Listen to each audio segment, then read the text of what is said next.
Hello everyone, Chuck Northside Guy, today with a tribute video to my fellow YouTube card collectors. Bowman53 has asked us to share cards and other memorabilia that remind us of other members of our community. So let's get going. It's a real extravaganza I have for you, about 25 YouTubers, maybe a little more. Here we go. My YouTube journey began with...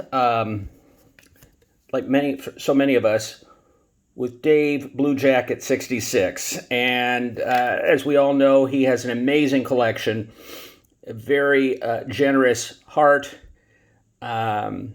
wonderful personality that just shines through on his various videos. He has some amazing cards.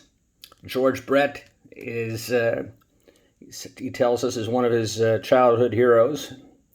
And I thought I'd share some of those.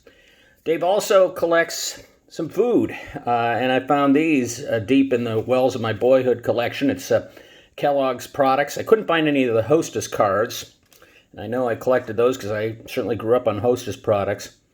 There's Dave Parker, Carlton Fisk, of course, Pete Rose, and old Vida Blue. Dave also has educated me through the various videos, and this card, while not part of his collection, I don't think, although he has a lot of amazing cards, and I consider this an amazing card, he did provide what for me was early instruction on how to get involved with the auction houses like Heritage and REA and Golden. And this was my first auction house big boy card purchase. So these are the cards that remind me of Dave Blue Jacket 66. Of course, Joe Silver Jackify is another who inspires so many of us with his wonderful personality, sense of humor, and his love of the Yankees. I want to share some Yankee cards. I don't have a Don Mattingly. Sadly, and stupidly, I traded it away early when I got back into the hobby again. Didn't realize that it had become such an iconic card. So I would have shared that, knowing that he likes Donnie baseball. Hopefully these other Yankee cards will fit the bill. And the closer. Next up is Baseball Collector. Baseball Collector is another of those incredibly warm-hearted, large-hearted members of our community who educates, shares his obvious passion, and I have been very fortunate to learn a lot by watching his videos. And I don't have these autographed, but I did find these. Perez, and I know he has these beautiful Perez slabs with autographs, and they're Hall of Famers. I just thought I'd share some of my Perez cards. This is from boyhood collections years ago. When I say boyhood, my boyhood was really, in terms of card collecting, 75 to 85. Of course, he has a lot of registries and a love of his Rangers, but here's a Nolan Ryan in an Astros outfit. And I know he collects Hall of Fame autographs and tells us not to worry about the grade, just go for the card. There's a Bob Gibson, Johnny Bench. One of my all-time favorite cards, Pete Rose. Just a wonderful picture. My father always held Pete Rose up as an example for me because of the Charlie hustle and wanted me to hustle, and that's been a lesson that has stuck with me in life. One example, just one, of Mike Baseball Collector's generosity is he knows of my love of the 1933 Gowdy, and I'm just sharing a few here. You've seen these perhaps if you've watched other of my videos. If not, I encourage you to go through my catalog. And Mike dropped everything one evening and walked me through the PSA registry process. And I'll admit I was quite a Luddite, but his patience and expertise quickly got me up to speed, and I've had a lot of fun participating in a few registries. So thank you, Mike, and thank you for all that you do for the community. Moving on, Geez Mikey. Now, let me tell you a story about Geez Mikey. We all know he's a Dodger fan. And so I'm going to share some Dodgers from my collection. This is also a send-up to Alex, with it being a 53 Bowman color. Here's a Sandy when he's in Brooklyn. And another Sandy, 1 of 5. I just love this picture. So let me tell you a little story. As we all know, Geez Mikey is very proud of his binders, and justifiably so. They're neatly organized. They're well curated. Here is a binder of a childhood set. And let me tell you what the story is, because it features me in probably one of the biggest dork moments of my adult life in recent memory. So once in one video, Geez Mikey was sharing with us his binders, and in the comments I made, I said, boy, I really like your binders. How do you, and then I said, how do you enjoy your binders? Do you just pull one off the shelf and admire? And I recognized after posting that, I thought, what a dork. Of course he pulls the things off. Well, I encourage you to go into his collection of videos and find one about 3 months ago called How to Enjoy Your Baseball Cards in a Binder. It is the very funniest video I've ever seen, coming from a great guy, a funny guy, and obviously he called me out on it in the most delightful way, and it involves taking your binder to a strip club. So have fun with that. Thank you so much, Geez Mikey. Obviously still creating the laughs. Moving on, Diamond Yard Sports Cards loves Jackie Robinson, and I just started my Jackie journey this year. I have many more to go. I want to get them all, but these are just the first 2. I'm not particularly high grade, but I just think beautiful examples, and so that makes me think of Diamond Yard Sports Cards. And of course, Filmington is a big voice in our community, and the Rookie Explosion box. So here are a couple of rookies that, if you're lucky, might appear in a PSA 10 in one of your boxes. Here's Luis Robert, and the Wander Franco coming up through the farm system. So perhaps you'll be lucky in a future box to get one of these kind of stars. Love the education he shares. I've learned so much about the modern cards, modern players, which helps me with the collection that I build with my sons. Next up is another one of these very special guys in our community, Vintage Composer.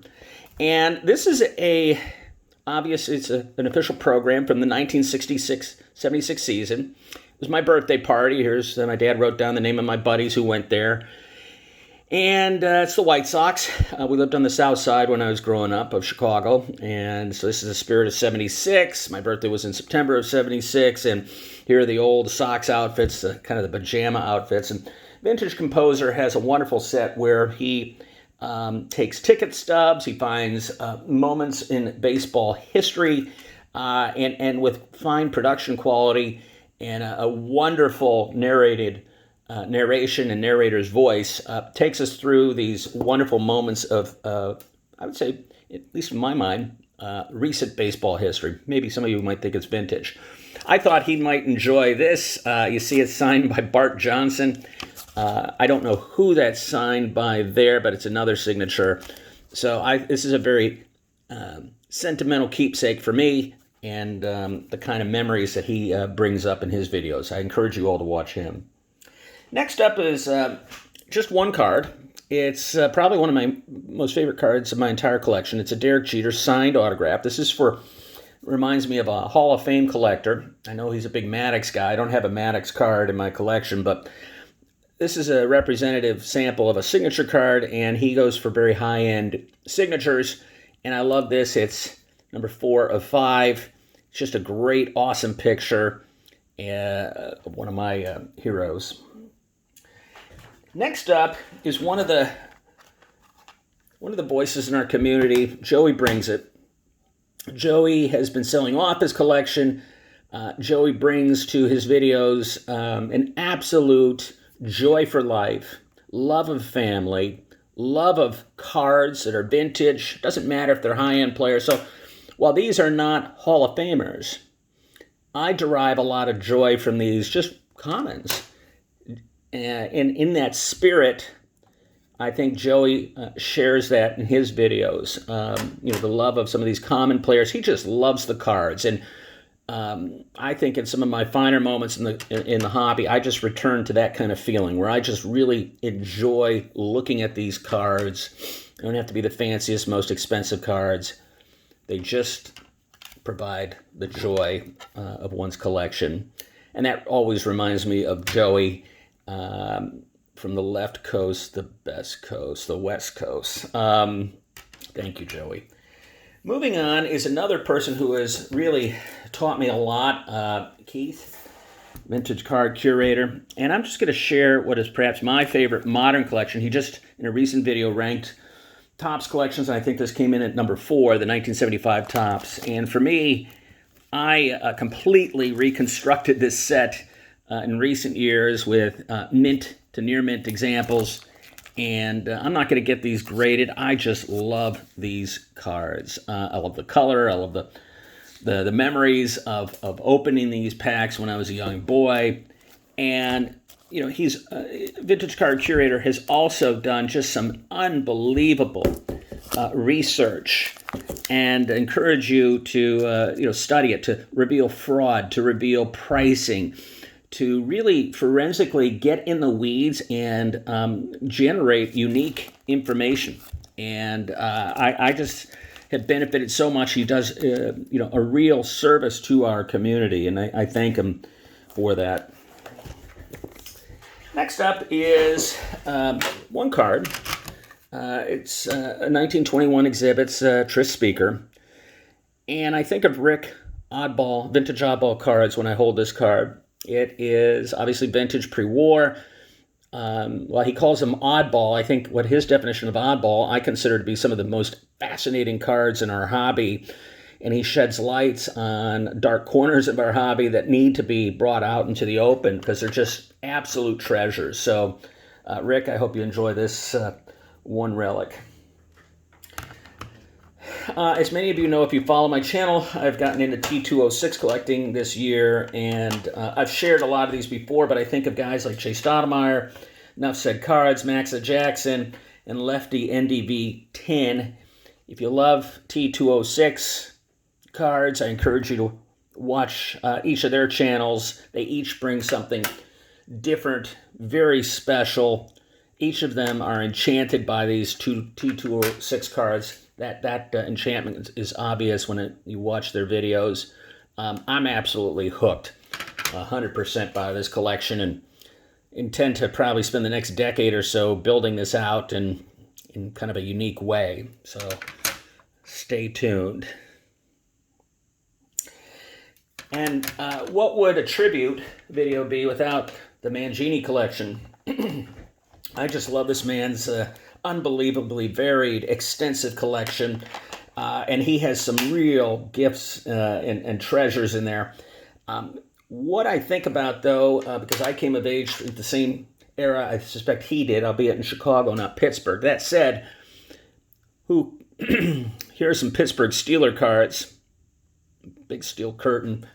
I suspect these are cards from an era that was significant to John as well, and I thought this would be a send up a memory lane.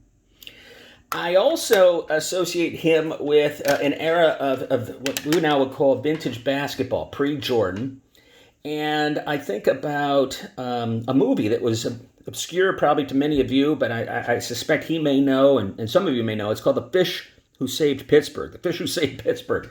Classic movie. Real campy, and it features Dr. J, and one of my childhood heroes. I mean, this guy just defined basketball for me. So Dr. J appeared in The Fish Who Saved Pittsburgh,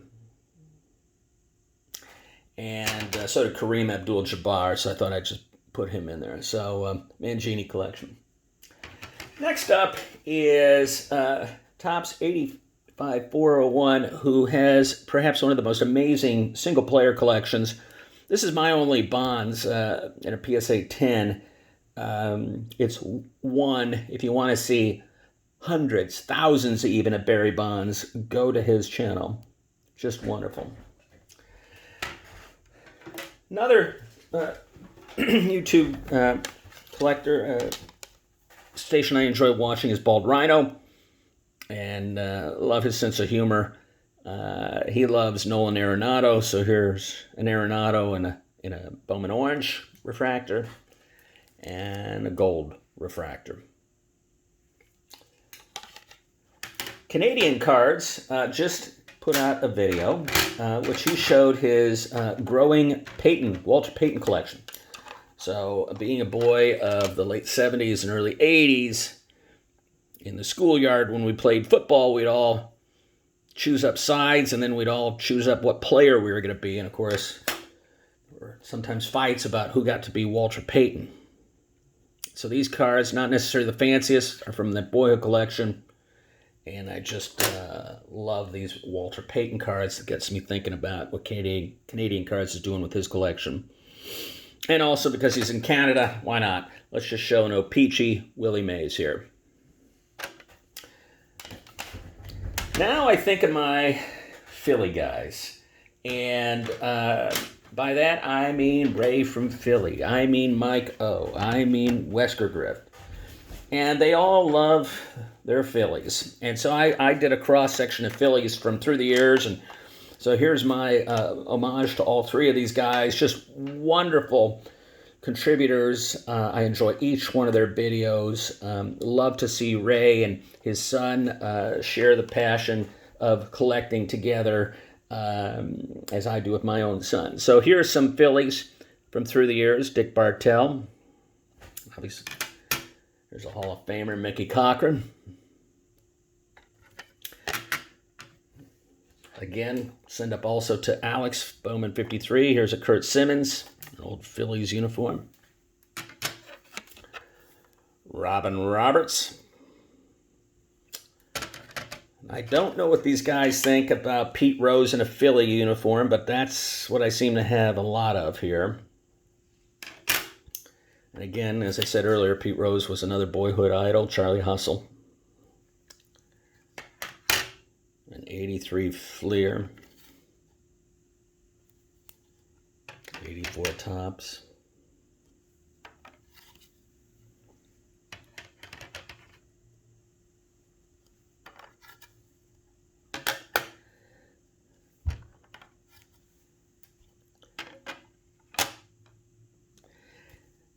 And here's a few from my 84 Donruss. I just think this is one of the best sets. I just love the 84 Donruss. Most people stop with the Mattingly, but I just think this whole set is just wonderful. Next up is Bowman50, 1951. And again, he has also been a wonderful source of education. He also reached out to me when the blowout forums we're talking about the PWCC scandal and put me in touch with the FBI, so I thank him for that. I was able to share some fraud that had been perpetuated against me, and I posted in some videos. So there's a lot of Red Sox, but I thought he might enjoy this one-of-one Carl Yastrzemski signed. Yeah, this is just an incredible player to contribute to our game. I admired him so much when I was a kid. Still do. And getting down into the final run here. So stick with me, another 3 or 4. Next up, I have some cards. Now, these are of Tigers. And I think of B. Roth. When I know he's a Hank Greenberg fan, super collector. I don't have a Hank Greenberg. So the closest I can get to this era is Detroit Tigers from that same era. It's the closest I can get. But it does get me thinking about his amazing collection of Hank Greenbergs, and I hope to own one someday soon in my collection. Next up is for Dean Gearhart. He collects a lot in the early 70s and late 60s. And I just think this is one of the classic cards. It's a 1968 Bob Gibson. And of course, what would a video be without recognizing those back pages who tells us to collect what you love and share thoughts about what is the purpose of this hobby in life and some of the larger questions. I don't know if he has a Tiger Woods in his collection. I don't even know if he likes golf. But when I think of this, what he teaches us to just collect what you love, and when I've seen recent videos in which he shares a variety of cards, whether it be Star Wars or just an amazing run of vintage, I recognize that sometimes collect what you love can be just one-off purchases. And I just love this Tiger Woods. I think it's a classic one. And that makes me think about the various thoughts of Eric, and I just value that quite a bit. So thank you, sir. And then finally, this video was inspired as my collection of the 1953 Bowman Color series was inspired by Alex. Alex, here's my Pee Wee Reese. I just love it. I think this is one of the best cards in the hobby. It is a treasured one in my collection. You have inspired me to, collect in a way where I just treasure cards in a set build, and I'm building this set, the 53 Bowman Color, the T206, and the 1933 Gaudi, and like you, I try to find various nuance and ways and different angles to look at the set that just really heighten my appreciation. And you've led the way for me in teaching me how to appreciate these vintage sets, and your obvious gift in documentaries and film production and narration are just a real gift and a wonderful source of entertainment too. So thank you for this wonderful contest. Frankly, it's just fun to share with everyone my thoughts about them and some cards from my collection. Thank you. Take care, everybody. Bye now.